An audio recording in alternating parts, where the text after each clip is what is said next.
अंबेडकर ऐसे अकेले नेता हैं जिनसे आज के नेता वाकई डरते हैं। उनकी हर बात को इस तरह से पेश करते हैं या सुनते हैं जैसे कुछ हो जाए, चुनौती नहीं देनी है। जबकि अंबेडकर खुद ही नायक पूजा के खिलाफ लिख गए हैं और कहते हैं कि इससे नष्ट हो जाता है समाज और लोकतंत्र।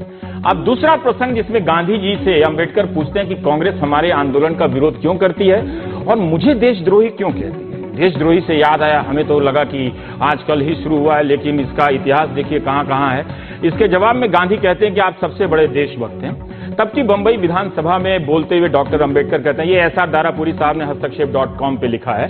अंबेडकर कहते हैं कि मुझे अक्सर गलत समझा गया है, इसमें कोई संदेह नहीं होना चाहिए कि मैं अपने देश को प्यार करता हूं, लेकिन मैं इस देश के लोगों को यह भी साफ साफ बता देना चाहता हूं कि मेरी एक और निष्ठा भी है जिसके लिए मैं प्रतिबद्ध हूं। यह निष्ठा है अस्पृश्य समुदाय के प्रति जिसमें मैंने जन्म लिया है, और मैं इस सदन में पुरजोर कहना चाहता हूं कि जब कभी देश के हित और अस्पृश्यों के हित के बीच टकराव होगा तो मैं अस्पृश्यों के हित को तरजीह दूंगा।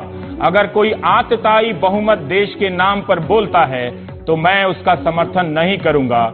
मैं किसी पार्टी का समर्थन सिर्फ इसलिए नहीं करूंगा कि वह पार्टी देश के नाम पर बोल रही है। जो यहां हो और जो यहां नहीं है, सब मेरी भूमिका को समझ लें। मेरे अपने हित और देश के हित से टकराव होगा तो मैं देश हित को तरजीह दूंगा, लेकिन अगर देश के हित और दलित वर्गों के हित के साथ टकराव होगा तो मैं दलितों के हित को तरजीह दूंगा।